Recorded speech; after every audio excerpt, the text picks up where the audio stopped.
Я приветствую вас, дорогие друзья, уважаемые гости и подписчики моего канала. Всем большое спасибо за то, что следите за новыми выпусками. Андрей Рева на связи прямо сейчас. Андрей Алексеевич, приветствую вас. Добрый день, Александр. Андрей Алексеевич, важные, конечно, слова, сказанные Зеленским французскому телевидению. Безусловно, конечно, важная история. Мы их все обсудим, но начнем с Абу-Даби, пожалуй. Значит, абсолютная секретность, никто ничего не знает, все питаются определенными слухами, второй день переговоров. Может быть, к вечеру мы что-то узнаем, что все за все хорошее против всего плохого, и, конечно, о чем-то договорились. Некоторые народные депутаты, как Анна Скороход, анонсируют 157 на 157 обменов. В общем, такой, как бы, очень шапошный, но глубинно никто не раскрывает суть происходящего. Только вот во второй день, то есть сегодня, появляются с самого процесса какие-то плюс-минус инсайды, источники. Очень тяжело это все проверять. В общем, обсуждаются экономические вопросы. И, внимание, Россия в качестве части большой сделки видит признание Донбасса или там приобретений. Тут как бы мнения разнятся, да, кто как перевел, потому что источник западный. Признание Донбасса и других приобретений официально и всеми странами. Ну, я так понимаю, всеми не всеми, но США, да, вот как бы признает, а все следом за Трампом, это мы видим на международной арене, вот это все происходит. Как вы относитесь к переговорам в Абу-Даби? Действительно ли выглядит так, что Украине поставлен ультиматум, и сейчас просто сглаживают углы, и, собственно, все идет к похабному миру в Абу-Даби? Но Украине ультиматумы начали ставить с момента прихода Трампа к власти. Это очередной ультиматум. Трамп прекратил помощь Украине. И этим хвастается. Что-то нового от него услышать сложно. Мы еще с вами говорили до его прихода к власти о том, что Трамп идет не для того, чтобы ссориться с Россией из-за Украины, а для того, чтобы договориться с Путиным за счет Украины. Он последовательно уже целый год исполняет эту миссию. Поэтому Россия от него может требовать чего угодно, но есть одна проблема. Я бы сказал, даже две. Позиция первая. Трамп – это не царь, не бог, не император, не генеральный секретарь, как Си Цзиньпинь, и даже не такой, как Путин. Он очень хочет быть на них похожим, но ему не дает развернуться американская система государственной власти, демократия в США, которая не предполагает, что такие серьезные решения он может принимать единолично. Что значит, он признает Донбасс частью России? За это можно и под импичмент попасть. Разве? Конечно. Ну, смотрите, Конечно. ну давайте тоже так откровенно. Вот сейчас мы с Эпштейном все носятся, да, новые файлы, там, папки, уже, ну, вот откровенно давайте посмотрим. Тут, по идее, он говорит, меня там не было. Куча фото, видео, знакомства и так далее. Там даже пишут, что вот Меланию Эпштейн привел к Трампу.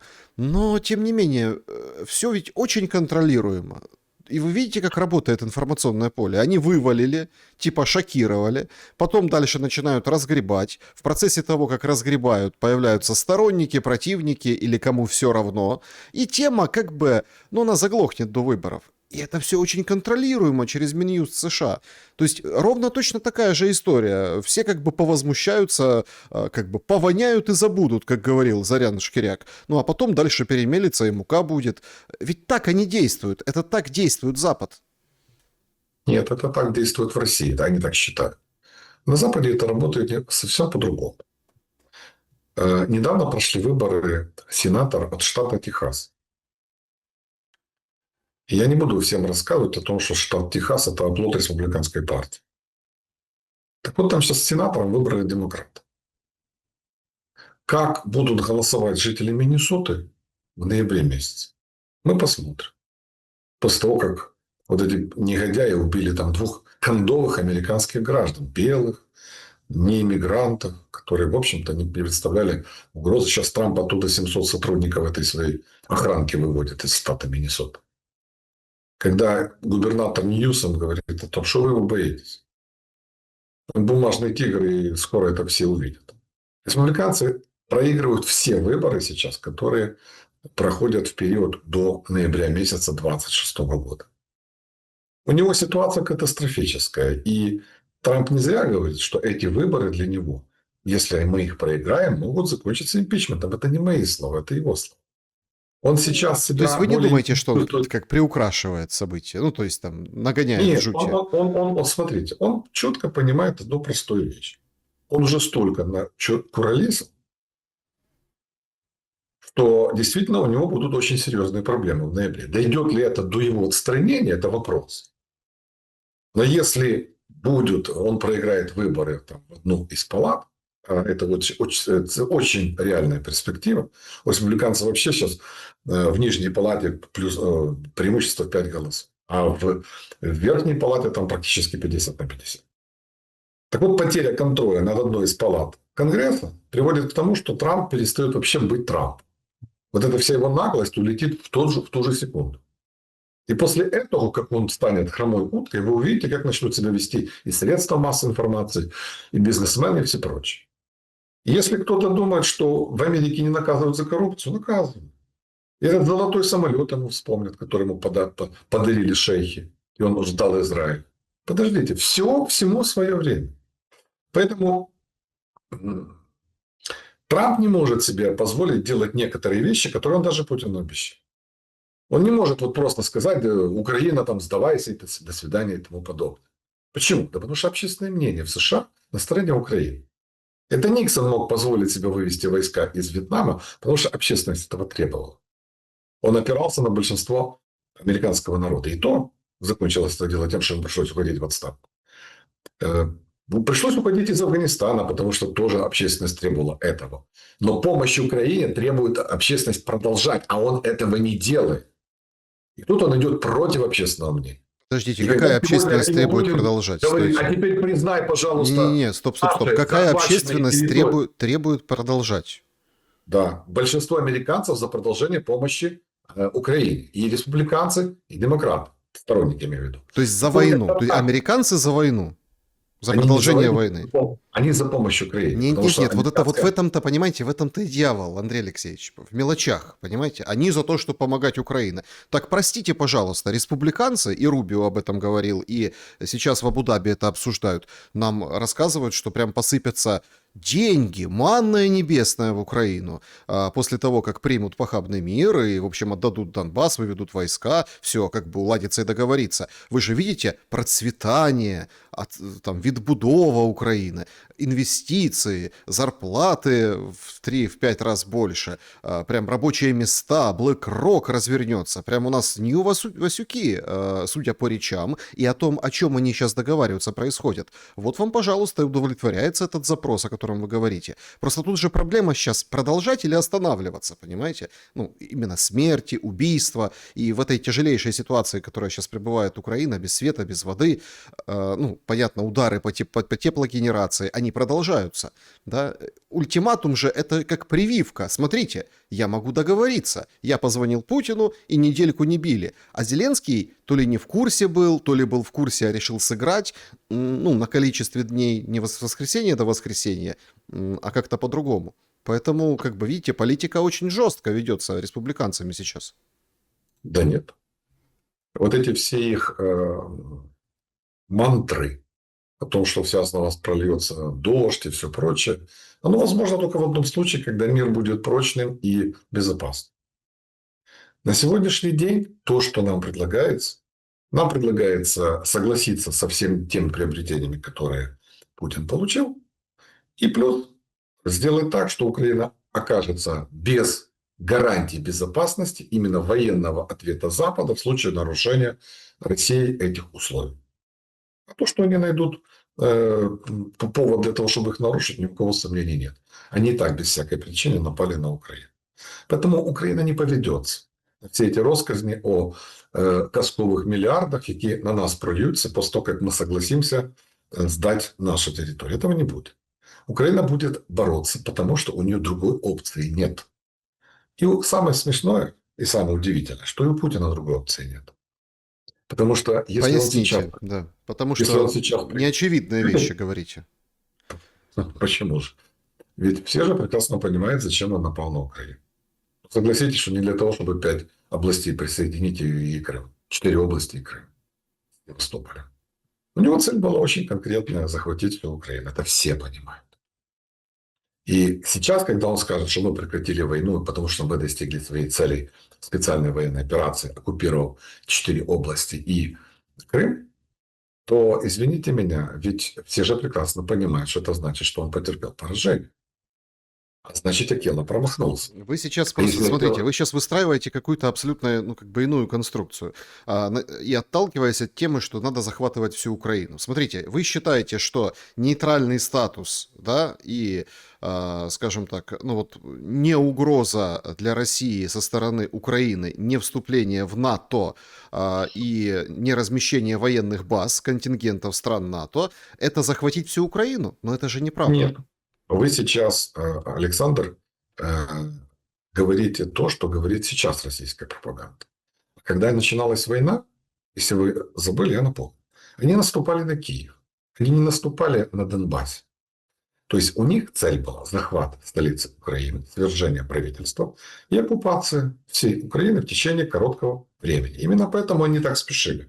Я, честно говоря, когда выступал на программе «Великий Львив», я вам перешлю, кстати, свое выступление. Потрясающая программа, да. Там столько разных персонажей. А я вам все-таки его сброшу. Именно в Телеграм посмотрите. Вот это мое. Я прогнозировал, что они начнут наступление, когда подсохнут. Но я не учел одного, что они планировали к 9 мая провести парад в Киеве на Крещатике. Но они же не планировали захват Украины. Просто парад на Крещатике не планировали. И парадную форму с собой везли. Эти подонки, которых уничтожали под Киевом. Так вот, я хочу сказать. Все прекрасно все понимают. Словесная шелуха, которую там рассказывал, у нас какие-то цели. Нет, у вас была цель конкретная. Захватить Украину, оккупировать. И Лукашенко этого не скрывал. Кричал, что мы на Ла-Манше будем через несколько недель. Этот лохматый даже не успеет повернуться. Это он про Бориса Джонсона. Тони. У нас хорошая память, мы помним, о чем шла речь. И зетники помнят, о чем шла речь. И на меньше они не согласны. Но для Путина прекратить сейчас войну – это доказать, что Акела промахнулся. Но что бывает с Акелой, промахнувшимся в России? Не настоящий. Это в фильме «Иван Васильевич меняет профессию» показано здорово. Поэтому Путин не может прекратить войну. Он как Паниковский, понимаете? Шуру Балаганова подбил. Давайте, Шура, распилим эти гири, потому как они золотые. И через 5 минут понимает, что они не золотые. Но остановиться не может, потому что Шура его тут же побьет, что в конце концов и случилось. Поэтому он будет продолжать, пока у него есть ресурсы. У него нет опции прекращения войны. Хорошо, он какие перспективы, что неприемлемые условия для того, чтобы имитировать мирный процесс, но при этом не собирается мириться. Да, вот смотрите, какие заведомо неприемлемые условия? Неприемлемые условия? Первое. Нет, подождите, в глобальном смысле. У нас есть Конституция. Кто из Мы открываем. Союзников Нейтральный статус. Оккупированные территории российскими? Америка. Америка никогда не признавала вхождение в состав СССР при Балтике, например. Никогда. Более того, ни одного американского дипломата на территории этих оккупированных стран не было до момента признания их независимости. Именно поэтому их включили в НАТО. Потому что после этого, значит, нужны были гарантии для того, чтобы не повторилось то, что было в 1940 году. Никогда ни Америка, ни Великобритания, ни Европейский Союз не признают оккупацию оккупированной территории частью Российской Федерации. И Путин это знает. Поэтому он выдвигает это требование, подставляет Трампа. Потому что у него с Трампом были договоренности до войны, что это именно и произойдет. Но Трамп не может выполнить. Он как девелопер, он договорился с 3 короба, как у нас в Украине кажут, 7 мешків речаної волны, а теперь петляет, как спрыгнуть. А Путин говорит, нет, выполняй. Он не может выполнить. Физически. А Путин не может захватить. И вот 2, извините меня, импотента изображают какой-то мирный процесс. И Украину в это втягивают, давайте мириться. Ну, давайте мириться. Ну, так вы ж давайте мириться на каких-то приемлемых условиях. Не-не-не, вы уйдете из Донбасса. Никто оттуда не уйдет. Ежи по нему. Ну, будут, значит, подождите, ну, тут же всегда есть вариант, и мы просто, вот если послушаем Зеленского, мы просто понимаем, Андрей Алексеевич, что всегда есть варианты, ну, шулерства. Вы помните, в 2019 году, сейчас очень, кстати, вспоминают много, 2019 год, как там, вот эти, помните, чернушную газету, которую штаб Порошенко против него сделал, и там на русском языке «Слуга народа», в общем, каждый украинец и украинка будут мобилизованы, будет война, будем там в НАТО, вот это все. Сейчас вот смотришь, как бы оно сбывается, такое самосбывающееся пророчество получилось. И вот многие вспоминают, когда он с этими стаканчиками, да, стаканчиками, наперстками, да, вот это вот, наперстки, стаканчики, вот это вон там шарик, ролик какой-то у него был. Сейчас нечто похожее происходит. Ведь можно героически как бы отступать со стороны Донбасса. Условия для этого создаются. Продвижение буквально на днях, да, очередное в Покровске, под ударом туда, в сторону Святогорска, с Лимана, Славянска. То есть вот это вот все движется вот в ту. Фронт примерно замер, только там на Запорожье есть движение, да, вперед к городу. И вот, по сути, вот мы сейчас это и наблюдаем. Да? Можно спокойно договориться, и все люди будут думать, что все героически защищают, и борется Украина незламно, потужно, а потихоньку, полегоньку, так сказать, ценой жизни, и вот это все как бы откатываться будет назад. И скажут, ну что, добились в бою, ничего не сделаешь. Понимаете, в чем дело? Тут же как бы вопрос в Абу-Даби в этом. Да? Вот он же никуда не уходит. Предмет договоренностей. Зеленский наговорил такого, что, ну, как бы даже украинцу уже очень тяжело это воспринимать. 55 тысяч за 4 года вот этой войны погибло. Ну, то есть, ну это же ложь откровенная. И все это понимают, и все как бы, знаете, ну да, 55 тысяч. До этого там было 40, там 35 он называл. Такое ощущение, что или кто-то в теплой ванне, или все как-то, знаете, спираль молчания. Все, никто ничего не может против сказать. Только 20 тысяч примерно передали тел россияне. Ну, там, на верификацию и, понятное дело, за вот эти все обмены телами. А у нас всего 55 тысяч. Зачем так лгать? Ну, ровно для того, чтобы вот этими наперстками, да, вот дальше как бы подбивать эту договоренность. По поводу НАТО два слова. Ну, политико сегодняшнее. Финляндия против. Говорит, не надо там вспоминать в документах а-ля 5-я статья, иначе вы разрушаете альянс. Финляндия как бы заткует. Франция с послами ЕС, вот эти 90 миллиардов на 2 года, тоже большие проблемы. Но вроде согласовали выплаты, да, но денег не хватает, потому что все примерно знают количество миллиардов, которое нужно по году на войну. То есть все к этому идет, что будут героически сражаясь, как бы вот выполнять вот этот вот, скажем так, расчерченный план. Просто вопрос, за что тогда сейчас происходит война и гибнут, почему не останавливаться сейчас, а почему, например, как там Зеленский говорит, да, до конца этого года, или там кто-то говорит, «Украинская правда» пишет, 27-й еще будут воевать, военные типа не верят. Что вот вы думаете по этому поводу? Нас правда вот сейчас просто обводят вокруг пальца. Я хочу сказать еще раз. Это не мы напали на Российскую Федерацию. Это Россия напала на Украину. Хотя Путин сейчас заявляет обратно. Но это лжец патологически, не будем обращать на него внимания. И у Украины есть только две опции. Опция первая – капитулировать, согласиться на те условия, которые он сейчас вытребует. И опция вторая – воевать. Никакого приемлемого мира Россия не предлагает. Она даже отказывается принимать то, что согласовано с американцами. Путин не может прекратить войну, я еще раз вам объясняю. Не может потому, что у него после этого, если он не добьется оккупации Украины полностью и установления марионеточного режима как минимум, он войну не может остановить. Иначе это будет не победа. У нас Только любой победа. режим, подождите, у нас любой режим можно назвать марионеточным. Ну, любой режим. Потому что под другого правительства, которое бы устраивало Путина, он, в принципе, не приемлет. Для него Украина не существует. Он даже Медведчука называл националистом. Означает ли плюс-минус лояльная, приемлемая... Смотрите, даже не лояльная. Вступив на стезю войны, выйти из этой войны он не может, не добившись победы. Победа является для него, для Путина, это знает все его сообщество, оккупация и подчинение Украине. Другой вариант – это поражение.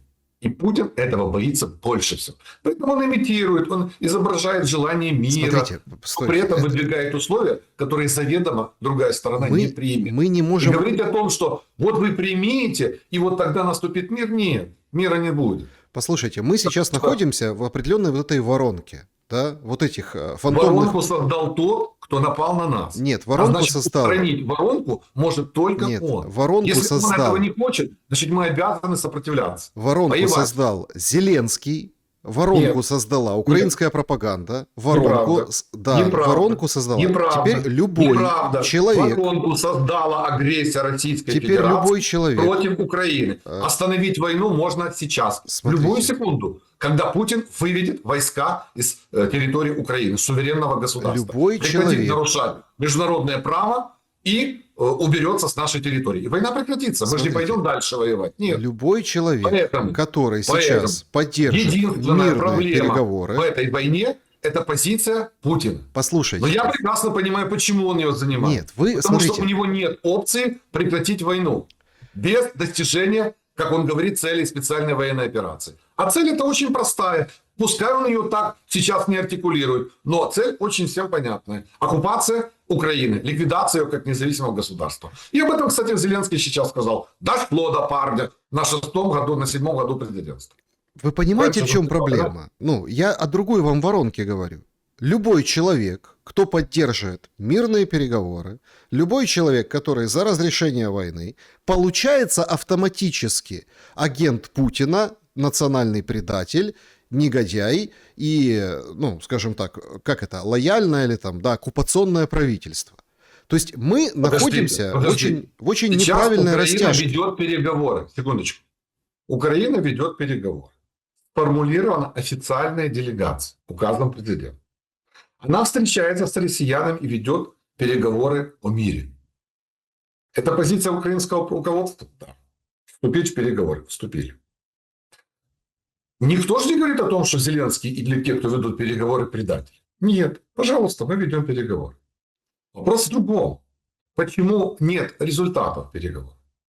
Потому что со стороны Российской Федерации идет имитация процесса. Почему? Первое. Переговоры можно вести, прекратив военные действия. Об этом сколько раз Путину предлагали? Давайте перемирие на период проведения переговоров. Нет, мы будем продолжать войну. Хорошо.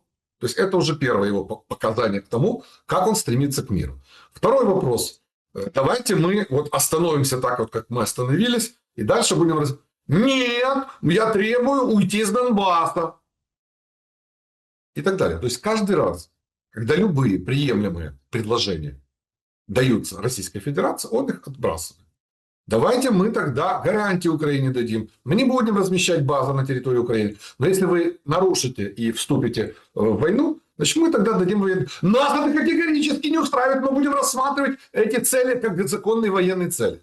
Так вы же собираетесь дальше воевать или как? Или вы все-таки мириться собираетесь? Нет, подождите. Это вот двуличная по базам вы сейчас вводите в Путина заблуждение. И Российской Федерации есть Насчет главное баз вы вводите в препятствие к заблуждение. достижению мира. А в Украине никто же не отрицает. Пожалуйста, проводите переговоры. Никто предателями этих людей не считает. Насчет баз вы вводите те, кто за мир, те предатели. Подождите. Нет, это не так. Вы в заблуждение вводите. Базы нельзя размещать по Конституции. Базы. Их пытаются хабами перекрыть. Да? Это все шулерство большое. И подождите. Если, допустим, иностранные военные специалисты находятся на территории Украины и помогают в обучении украинской армии, это наше суверенное право или не наше суверенное право? Какое дело Путин и России до того, как украинская армия готовится? Она готовится защищать страну. Если ей оказывают военную помощь, то это в рамках международного права. Здесь не размещены американские, английские, либо французские с немецкими войсками, которые имеют численный контингент, который способен проводить наступательные операции. Здесь не размещается ракетное иностранное оружие. Украина его сама создаст. Но они требуют никакой помощи Украине. Это с какой радостью? Чтобы она не могла сопротивляться, когда вы в следующий раз нападете? Пускай не врет. Он заврался окончательно. И главное препятствие к миру – это Российская Федерация под руководством Путина. Вот и все. Ну хорошо, вы верите Зеленскому, что 55 тысяч убитых за 4 года? Смотрите. Естественно, я думаю, что эта цифра больше. Я думаю, что она больше. Почему? Ну, потому что есть, скажем так, международные различные расследователи, значит, специалисты и прочие, которые называют цифру больше. Я понимаю, почему Зеленский называет 55 тысяч. Ведь огромное количество людей, погибших на войне, числятся как пропавшие без вести. Вот вы сейчас сказали о том, что нам передали 1000 тел погибших, правда? Ведь до этого 20. Подождите, последняя 20. передача. За все время по передачам посчитано, официально подтверждено 19, там, Но 700. я сейчас говорю о последней передаче. Вот последняя передача – это 1000 тел. Эти же тысячи людей числились в каких списках? В списках пропавших без вести. Сейчас их идентифицируют, и цифра потерь вырастет. Уменьшится количество попавших без вести, увеличится количество погибших. То есть, если мы говорим об официальной статистике, она работает по тому же принципу, по которому работают правоохранительные органы. Нету тела, нету дела. Пока мы не разберемся, где тело этого человека, если он действительно погиб, тогда мы его называем погибшим. И вот у них, насколько я понимаю, верифицировано 55 тысяч человек. Ясно, что их больше. Насколько больше, это можно будет сказать, когда будет выяснена судьба тех, кто пропал без вести. Хорошо, зачем он это больше говорит? Ну как? Его спросили, он когда-то сказал 30 тысяч, теперь говорит 55. Когда Трамп говорит о том, что 25 тысяч гибнет в месяц, ну это вообще откуда он это взял? Я не понимаю. То есть Трамп врет. Ну, Трамп говорит, Трамп всегда очень, знаете, как это называется, преувеличивает или преуменьшает. У него же оценочные суждения, они очень сложные, их очень, очень тяжело понять. Понимаете? Поэтому у него меняется это все дело очень с калейдоскопической быстротой. Вот. И поэтому, если мы говорим об официальной статистике, вот она такая. А по факту, я думаю, что она больше. Это мое мнение. Нет, понимаете, в чем дело? Он это говорит ровно за тем, что, смотрите, ничего страшного, нормально. Вот То есть, то есть можно продолжать и дальше. 4 года, там, 55 тысяч. Ну, да, это больно, но тем не менее, это же там... То есть, с одной стороны, мы говорим, что вот, смотрите, Путин слабак, Великая Отечественная длилась меньше, да, чем вот это вот СВО и все остальное. С другой стороны, мы говорим, так а что там тех потерь? Давайте еще воевать, еще наловим, еще будем. То есть, это сигнал к тому, что никто не хочет заканчивать войну. И Зеленский не хочет заканчивать войну. это сигнал к тому, что мы не капитулируем. И пускай ни у кого не будет иллюзий, что Украина подымет... Почему закончить войну это равно капитуляции? Потому что закончить войну можно на разных условиях. Условия приемлемые Россия отбрасывает.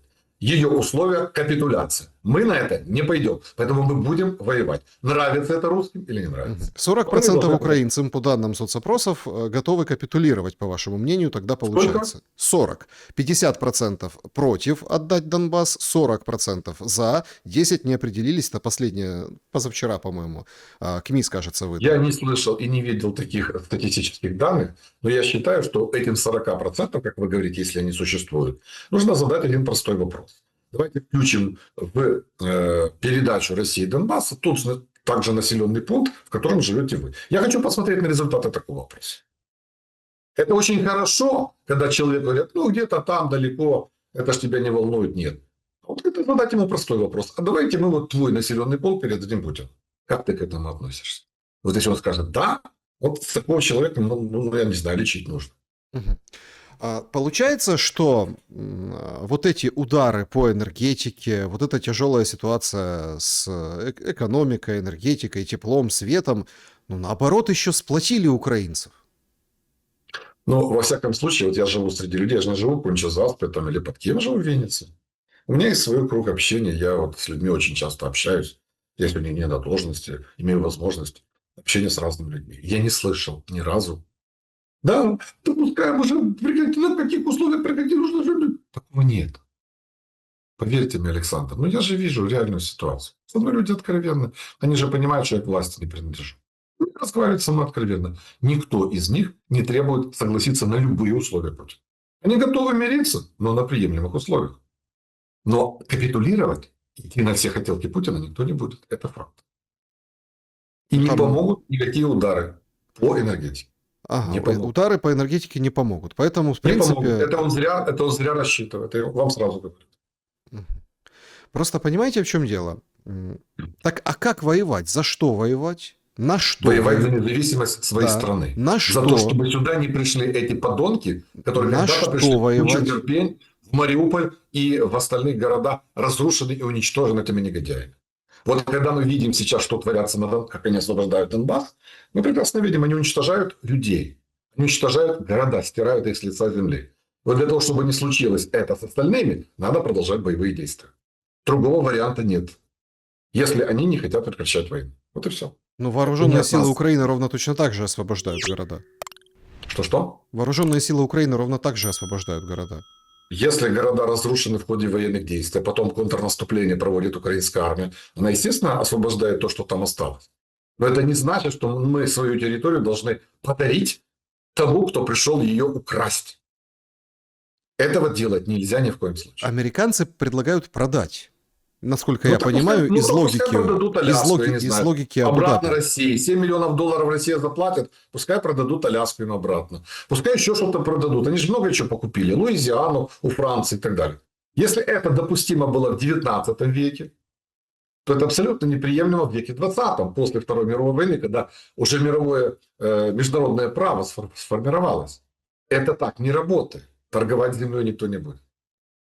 Это нонсенс. О каком международном праве вы говорите? О том, которое существует на сегодняшний день после Второй мировой войны. То, что его нарушают, это есть, но его никто не отменял. Ну, то есть... Нет другой правовой системы в мире, кроме той, которая существует. При всех ее недостатках. Я вам скажу больше. Лучше иметь плохую правовую систему, нежели не иметь никакой. И то, что делал Трамп с этим Советом мира, это попытка уничтожить международное право, международные институции.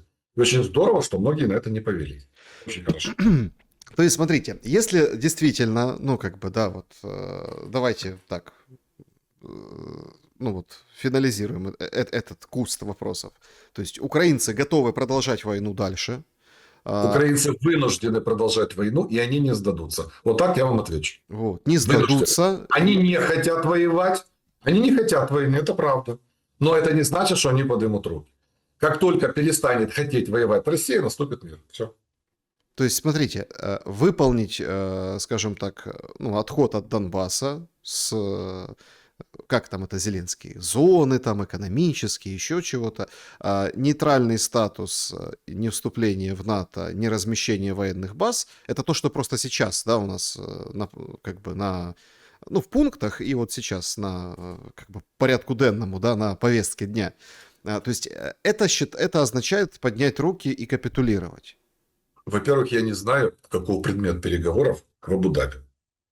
Мне он неизвестен, и он никому из наших людей не известен. Потому что они проходят в закрытом режиме. И, собственно говоря, мы не имеем никакой информации о предмете бесед и о том, о чем договариваться. План, который якобы передал Трамп через Виткофа Украине из 28 пунктов, потом был согласован до 20. Так вот, как раз что касается Донбасса, то этот вопрос был до сих пор не закрыт. И я не верю в то, что какие-то делегации смогут принимать какие-то политические решения. Политические решения на такой важности могут принимать только первые лица. Но встречи этих первых лиц не предвидится.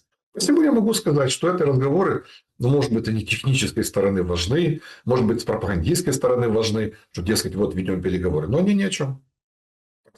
Ну, сейчас сообщают, что, собственно, будут какие-то заявления. Да, закрытый формат переговоров, но по итогам Абу-Даби мы вот заявления, да, какие-то услышим. Поэтому очень все содержательно, конструктивно. Это то, что стандартно как бы практически об этом говорят.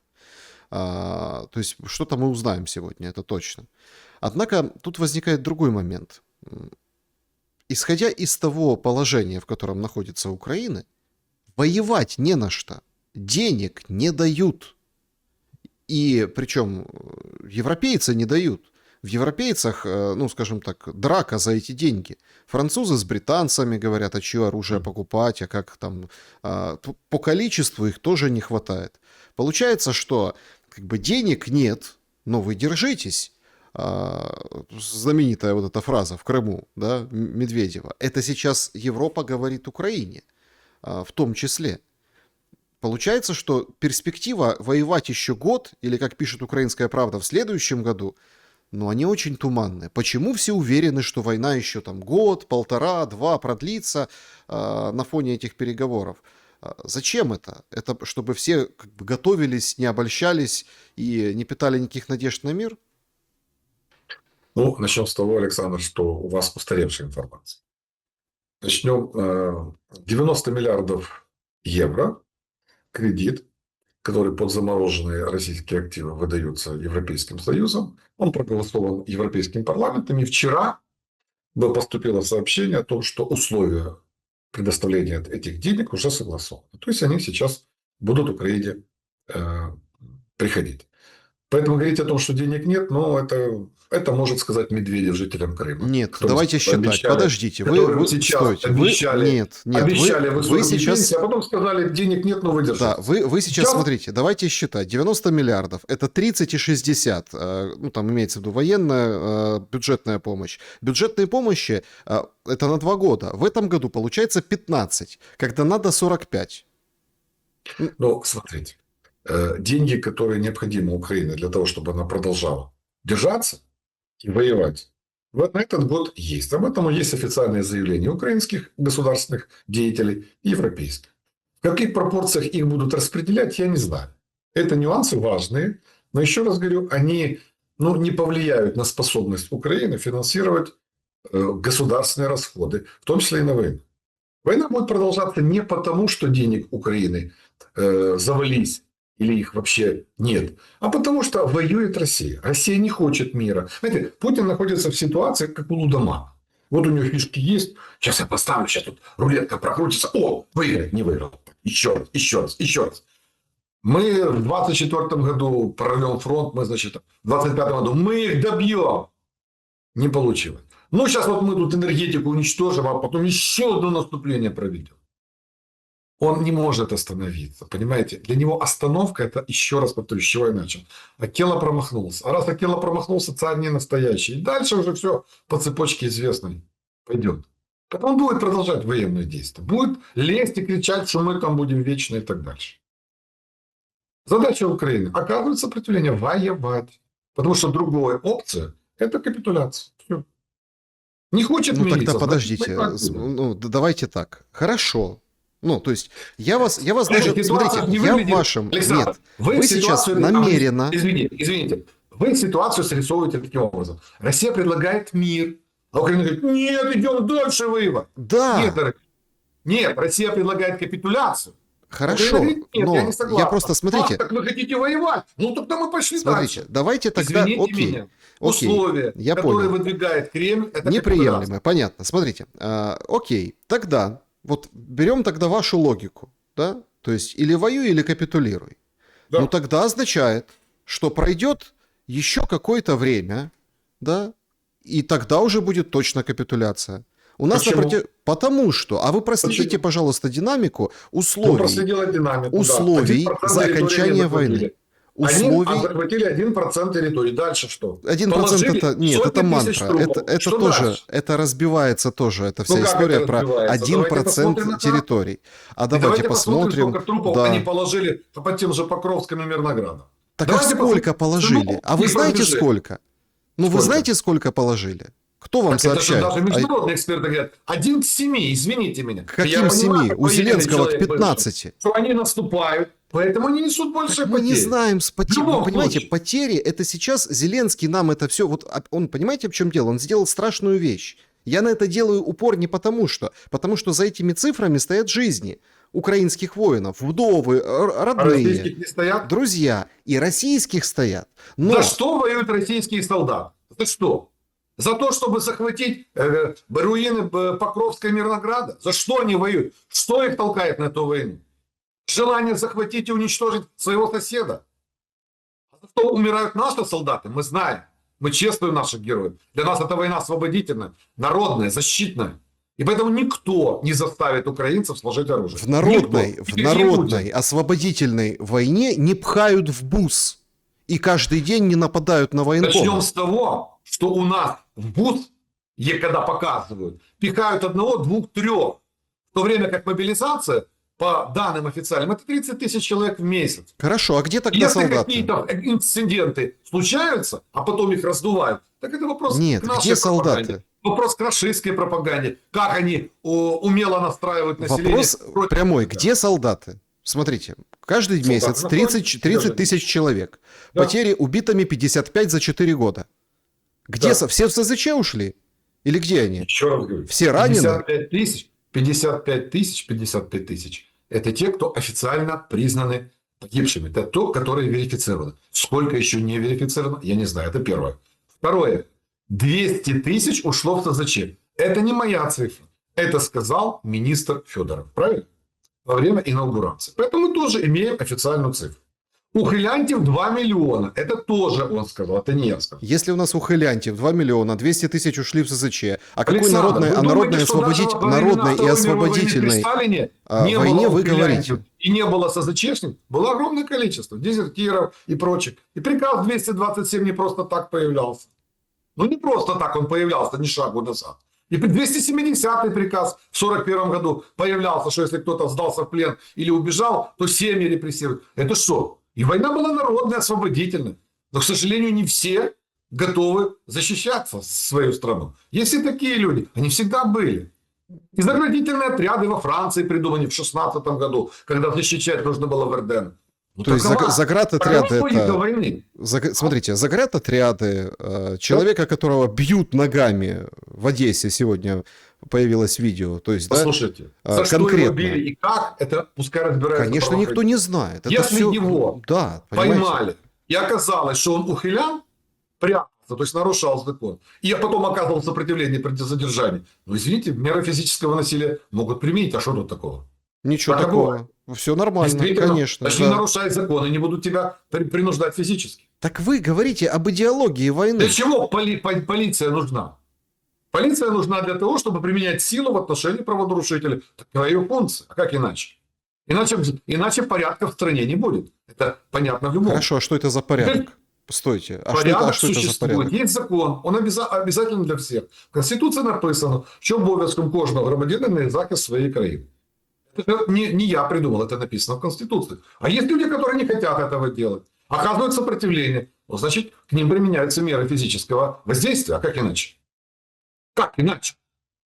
По-другому не бывает. Почему? Один воюет и умирает, и добровольно идет. Угу. Второго призвали, он пошел воевать. А этот я не хочу. А Я не третий, создан для войны. хватает, избивает и, в общем-то, да. И не избивают, а оказывают физическое воздействие на того, кто оказывает физическое сопротивление. Нет, просто так оказывает физическое воздействие. Просто так оказывает. Вчерашняя новость, ГБР, Киевские...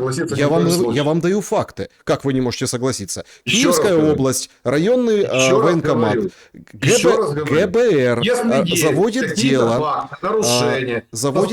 за то, что человек, ТЦКшник, насилует, издевается, бьет, снимает это на видео, ему сейчас светит 7 лет. Это вчера сообщили официальные данные. Негодяй, если он такое делал. Но это же не значит, что это все ТЦК такие.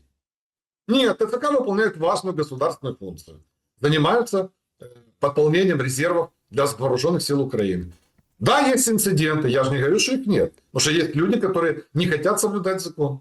Ну, а что с ними делать? Ну, ладно, не хочешь, не надо. Война – это факультативная такая участие. Хочу – принимаю, хочу – не принимаю. Пускай там Вася с Петей воюет, а я в тылу посижу, телевизор посмотрю. Это так не работает. Это, конечно, отборная история. Слушайте, хорошо, а какой тогда... Хорошо, а за что тогда воюем и какую страну строим? За какой проект будущего мы... Вот это вот... Как бы... Вы просто сказали, я хочу ухватиться за это, потому что это важно. Вы говорите, иначе не будет порядка. Окей, да. А за какой порядок мы воюем? За конституционный. О какой конституции сейчас идет речь? Которая на паузе? О Конституции Украины, которая должна действовать независимо от того, военное положение, чрезвычайное или мирное время. Она должна действовать. Вот за такой порядок воюют наши солдаты. Если нарушается Конституция, как, например, в случае с Петром Порошенко, когда на него Зеленский незаконные санкции, он обратился в суд, и сейчас суд рассматривает его дело.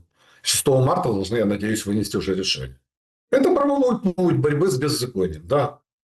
Но Порошенко же кулаками не махал, не лез драться, не ходил в администрацию к Зеленскому и говорит, да ну иди сюда, мы с тобой сейчас на кулаках решим вопрос. Так нет, это не работает. Так и здесь. Тебе покажи документы, він пошел там баллончиком поперхати чи щось інше робити. Извини меня, так не будет. Правопорядок есть правопорядок, он должен соблюдаться в любом случае. Я вообще не понимаю, почему вы защищаете ТЦКшников. Я Извините. защищаю ТЦК как институцию, которая выполняет важную ТЦК государственную... как институцию. В ТЦК существуют разные люди, в том числе и нарушители. В любой организации. И в армии, и в полиции, и в СБУ, как оказалось с Бакановым сейчас. Чертом он оказался. Ворюгой. И где он? Но задача, как говорил Глеб Жиглов, правопорядок в стране определяется не количеством преступлений, а способностью власти их пресекать. Вот то же самое я вам и скажу. В любом обществе есть люди, которые нарушают законы. И если в обществе существует государство, то оно принуждает правонарушителей к повиновению, к тому, чтобы соблюдать закон. Это нормальная ситуация, включая методы воздействия физические. Такие права даны нашим правоохранителям. И они их применяют. В чем проблема? Я не вижу проблем. Потрясающе просто. Ну, Конечно. то есть... А что здесь удивительного? Вы хотите сказать, Александр, что в той стране, где вы сейчас находитесь, по-другому? Вот я хотел бы посмотреть. Нет, подождите. Попробуйте, не Подождите, знаю. В нет. Испании возьмите. Вон Каталония там попыталась что-то сказать, там якобы намекнуть на независимость. Прибыли полицейские подразделения из всей Испании. Убежал там руководитель этого парламента, спрятался в Бельгии.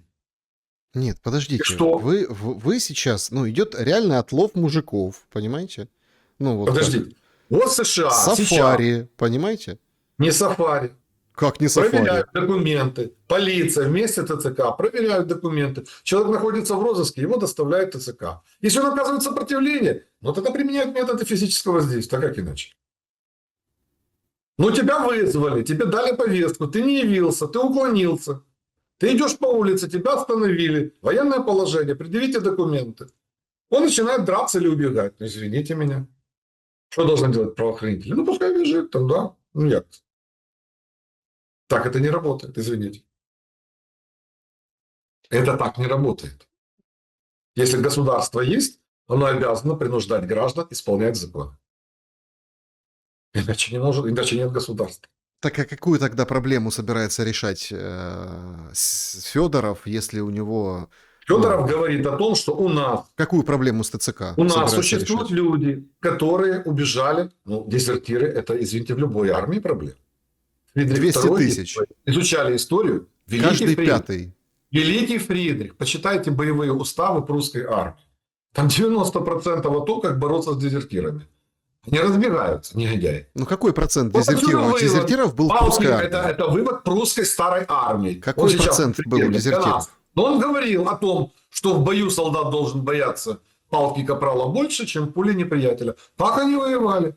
Знаменитая прусская армия. Александр, я хорошо изучал военную историю, поверьте мне. Ну сколько надо процентов, рассказывать. сколько был, тут как человек, изучавший хорошо военную историю, какой процент дезертиров был в прусской армии, пример, который вы сейчас приводите? Да до 40%. Вы знаете, как боролся Наполеон с дезертирами во французской армии? Не как боролся, Командиры же процент не какой? сообщают реальную цифру, сколько у них солдат в строю осталось каждый вечер. Так у него в каждом батальоне был представитель, независимо от командования батальона, который считал, сколько людей есть. Потому что командир боялся доложить, сколько у него погибло, сколько у того, и сколько убежало. Это видел специальный представитель. И тогда Наполеон понимал уровень боеспособности каждого подразделения, которое есть в его армии.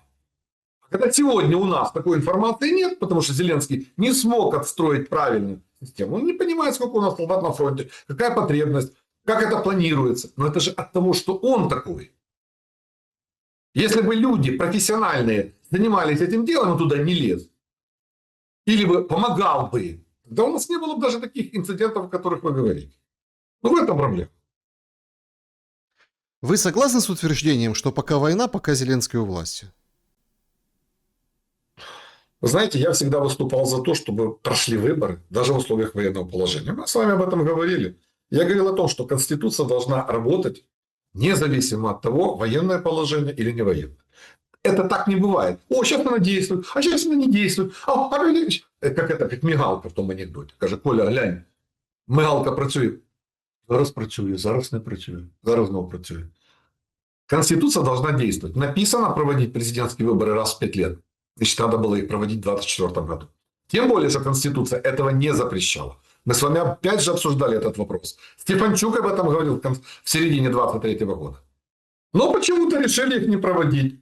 ссылаясь непонятно на что. Вот непроведение выборов, непроведение вовремя, вот за это Зеленского нужно будет привлекать к ответственности. А если бы он тогда в 2024 году провел выборы, он бы переизбрался. Я уверен. Его бы поддержали все там политические силы, не было всех вот этих движений. Он бы абсолютно спокойно бы второй бы свой срок мотал. Но ему ж хочется вот тут посидеть как можно дольше, а потом еще раз попробовать, коли буде відновлення. Він сидить і думає, я вже, каже, іноді думаю, як мені на другий термін, чи йти мені на другий термін. Родимый, ты вспомни, что ты говорил, когда ты на выборы шел первый раз. Нельзя в нашей стране, наработая первый срок, думать о втором. Только 5 лет и уйду, все. Ему хлопал тогда весь зал на 1+1. Ну, понятно, что он лжец. Ну, такое дело. И маем это, что маем. Выбрали себе на волк. Отлично. Извините, Александр, я тоже несу за это ответственность, как гражданин, который за него, кстати, не голосовал. Но его выбрала страна, поэтому он президент страны. Что я могу сказать? Так просроченный же. Ну, какая разница? Это же не значит, что он нелегитимный. Он легитимный на сегодняшний день. Даже просроченный. Легитимный. Легитимный. Легитимный. Все, а вот то, что он выборы не провел, вот за это он будет отвечать. То есть, получается, вы считаете, что Зеленский, просроченный, но легитимный, заинтересован в остановке или окончании войны? Видите ли, в чем дело? Я не думаю, что ему война приносит удовольствие. Вот при всем при том, при всем моем негативном к нему отношении, я думаю, что он тоже устал от этой войны. И вряд ли он сидит и думает, так, надо еще 10 лет воевать, у меня так классно, у меня так клево, все, блин, у меня тут все просто отлично. Нет. Кстати, он тогда и первый раз шел и говорил о том, что войну надо прекращать. Хотя тогда не было широкомасштабных боевых действий. Я не думаю, что у него это было неискренне. Неискренне он не хотел войны. Но, как это часто бывает, благими намерениями, когда он собирался с Путиным встретиться, в глаза ему посмотреть, посередине договориться. Это же еще Данте Алигьери сказал, благими намерениями дорога в ад вымощена. Все же это прекрасно помнят. Вот теперь он на практике в этом убедился. Ну, что поделаешь, есть люди, которые понимают, что нельзя наступать на грабли. А есть такие, которым обязательно нужно наступить один, а то еще несколько раз. Голову, чтобы дало, знаете, чтобы шишка была. Вот Зеленский к этой второй категории относится. Он очень слабо обучаем. Я боюсь, что он даже вообще не обучаем. Но он не хочет войны. Он даже тогда ее не хотел. В это я верю. Вы понимаете, так вот если, ну так в завершении, да, такого нашего эмоционального разговора сегодня. Смотрите, то есть это ваше мнение, это как бы ваше право. Зрители в комментариях напишут там, что они с чем согласны, с чем не согласны. Пожалуйста. Там, Слушайте, Александр, вы знаете прекрасно, я же что говорю не от чужого имени. другое, я говорю да. от своего. Я вам говорю свою точку зрения. Нравится она кому-то, не Понимаете, нравится. в чем дело? Вот есть и такие люди в Украине, как я. Ну, вот так, да. То есть, есть люди, которых тоже выгнали из Украины, такие, как я, понимаете? То есть, есть много Александр, вообще я считаю. в Украине, за Посмотрите, Украиной. я еще раз говорю, я категорически, я вам об этом говорил, вы же меня спрашивали, не боюсь ли я с вами общаться, потому что на вас этот товарищ на санкции наложил. Многие просто я боятся. Гражданин Украины, Да. гражданин Украины. Извините, вас суд не осудил как предателя, негодяя, там, убийцу. Нет. То в чем проблема? Почему ты такое делаешь? Почему ты такое творишь? Оказывается, он продавал эти, как его, санкции. Сейчас же выступил это, да? Как его, ба-ба-ба-ба-ба-ба. Ну, бог с ним. Он рассказал, как контрабандистов сначала оптом вписывали санкции, потом их, каже, 108 человек включено помилково. Представляете, 108 человек помилково включено. Это как? А если бы их на гильотину отправили, казнили, а потом, ой, блин, слушайте, ошибка вышла. Как бы им обратно голову пришивали? Вот интересно просто, да? Понимаете, Тех в на чем 3 дело? года, тех еще так. Я вот хотел бы... Вот это вот то, что... И вот за это он понесет ответственность. Смотрите. За нарушение Конституции. Обязательно ответит.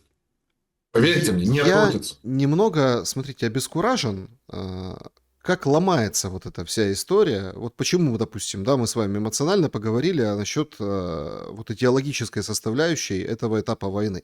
Это правда очень серьезный вопрос. Это правда очень серьезный, потому что действительно он возникает. А за что тогда, ну, умирать? За Миндичей, за вот этих всех распилы. Никто За же... Миндича мы не умираем. Послушайте, умираем. Миндич в Израиле. Умираем Нет, за он в Миндича. Израиле. Он в Израиле с Суперманом. Он уже не в Нет, Украине. смотрите. Наша армия его не защищает. Послушайте, ну защищала же, да, и он, Ну, как вам сказать, он сидел здесь на мешках, а ну, потом так за эти убрал, мешки, грабил нашу страну под послушайте, прикрытием Зеленского. И за дайте я это закончу Зеленский будет вопрос, отвечать. смотрите, то есть Да. тут же важный момент, да, то есть у людей он возникает этот вопрос, потому что никто не сидит. Всех там повыпускали под залоги, вроде скандал, да, ну как бы и все. Ермак, есть подозрения? Нет. Запустили вот эту вот историю, что он там воду с мертвецов, вот это все, ну то есть такую полужелтушную, там экстрасенс говорит, ни да, ни нет, но говорит, ну смотрите, он же не сидит. Ну, то есть, да, как бы был эфир с вот этой экстрасенсом Марией Тихой. У нее спросили, она говорит, ну хорошо, даже если крутит куклы Вуду, браслетики, фенечки, а вам чего с этого? Но как бы дает понять, но он же не сел, он же не получил подозрения. За что? Уже... За то, что куклу Вуду крутил? Да, то есть, Это не значит, ставят. послушайте. Нет, так не за это, а имеется в виду, то есть сработала кукла Вуду, магия сработала, и он не сидит. Понимаете? Ну, А то на есть, что это сработало? Вот просто интересно. как на что? То Ну есть как? он сохранил Александр, влияние, смотрите, он сохранил можно все. я вот свою версию изложу? Смотрите. Понимаете, у нас получается... Первобытный человек. Вот гроза, молния. Как он объяснял это физическое природное явление? Он объяснял это в тех категориях, которых он понимал. То есть знаний физики, там, астрономии, чего-то другого у него не было. Поэтому он объяснял это теми категориями, в которых он разбирался. Вот там едет там пророк Илья на этой колеснице. Или там, как греки говорили, фаэтон, это солнышко было и так далее. То есть они пытались, не понимая физики процесса, объяснить в тех категориях, которых есть. К власти в Украине пришла публика абсолютно необразованная, тупая. И вот они же не понимают, как управлять страной. А раз так, они пытаются объяснить в тех категориях, в которых они разбираются. Вот появляются колдуны, и которым объясняют, смотри, вот тут вот видишь, дым пошел, а здесь вот так. Смотрите, Шаман я вот к тому... появился, в бубен бьет. И вот эти люди, не имея знаний, не имея профессионализма и опыта, начинают управлять по каким-то подсказкам вот этой публики. Так точно что? Извините что меня, нам точно так же, сейчас как, извините вписывают? меня, как Распутин. Распутин управлял царем. Когда у Гитлера и куча всяких шаманов была, он тоже был ефрейтором необразованным. Смотрите, сейчас нам вписывают в идеологию войны абсолютно некроманские цели. Некроманские. Какие? Смотрите, тут же проблема в чем? Не в том, что там, ну, скажем так, магия, не магия, экстрасенсы. Тоже можно махнуть рукой и сказать, да, это везде есть. Ну, как вот с Эпштейном, да, с островом извращений, да. Вот это везде есть. Какая разница? Всегда было, вы приводите примеры исторические, современные, все обращались там к этим гадалкам, это такое, ну, это там, можно так к этому относиться. Однако, тут же есть вопрос главный и ключевой. Идеологически нам рассказывают о войнах света, а используют практики темные. Темные практики. Солдаты на фронте эти практики не используют. А вот те, кто ними руководит, да, те используют. Используют. Поэтому у нас и... Вот, понимаете, вы сейчас поймали проблемы. Корень проблемы в том, что нам Зеленский выходит и говорит, смотрите, что они нам говорят. Как они нам вкладывают цели войны. Вот вы тут, да, мы с вами даже как-то так вот, да, вы говорите, независимость, там, свобода. Нет, да, цель войны 50 тысяч убитых в месяц противников. То есть это как? 50 тысяч убитых противников. Это сказал Мадьяр, который является руководителем сил беспилотных систем. Нет, это сказал он тоже планирует Федоров, своими силами. Федоров, говорит, а потом Зеленский. Это сказал Федоров, а потом Зеленский. Мадьяру можно так говорить. Он там, ну так как, они, послушайте, у ремесла, Мадьяр понимаете? Военный. От сахи. Мадьяр да. ставит задачи. Его сейчас он говорит, Зеленский выдает, говорит, Донбасс, чтобы захватить, россиянам надо 800 тысяч убитых. Да. И все так сидят, и так, ну, у нас переходит это все в разряд, сколько, ну, короче, сколько убить, понимаете, сколько куколок в воду Александр, положить в когда американцы принимали решение бомбардировать Хиросиму и Нагасаки, какие у них были соображения? Почему они это сделали? Потому что они посчитали, что если они высадятся в Японии, и японское общество готово к сопротивлению, они потеряют несколько миллионов солдат. Но когда они сбросили 2 бомбы на Хиросиму и Нагасаки, Япония капитулировала. Вот была их военная логика. Избежать больших потерь, принудить противника к капитуляции. Точно так же, когда идут военные действия в Украине, военное руководство планирует, что сделать для того, чтобы нанести противнику потери, которые не позволят ему двигаться дальше. Поэтому это абсолютно нормальная военная логика. Надо убить 50 тысяч противников на войне. Это же, извините меня, не в мирное время началась охота непонятно на кого. Нет, идет война. Вот они планируют свои действия, масштабируют свои возможности, понимают, сколько им сил и средств нужно для выполнения этой задачи. Так это работает. Этим планированием занимаются. Генеральный штаб, в конце концов. Но как иначе? Я когда читал дневники Гальдера, знаете, что меня убило? Они, когда планировали наступательные операции, даже количество гробов считали, сколько нужно будет вывести солдат для того, чтобы захоронить. Гробы возили. Извините, проституток считали, сколько нужно для обеспечения, чтобы не было ни боевых потерь, чтобы они с местным населением там не общались. Уже планируется. Вот так это устроено, к сожалению. То есть это было сказано от 7 пядей во лбу. Это сказано было, потому что это абсолютно нормальная информация. Нормально. Хорошо. Нравится кому-то, она не нравится. Но это их задача боевая. Да, Андрей Не Рева выполняют. был моим собеседником сегодня. Спасибо за время и мысли. Всего доброго. Друзья, берегите себя, напишите в комментариях, что думаете, с чем согласны, с чем не согласны. И самое главное, всем добра и света, несмотря ни на что.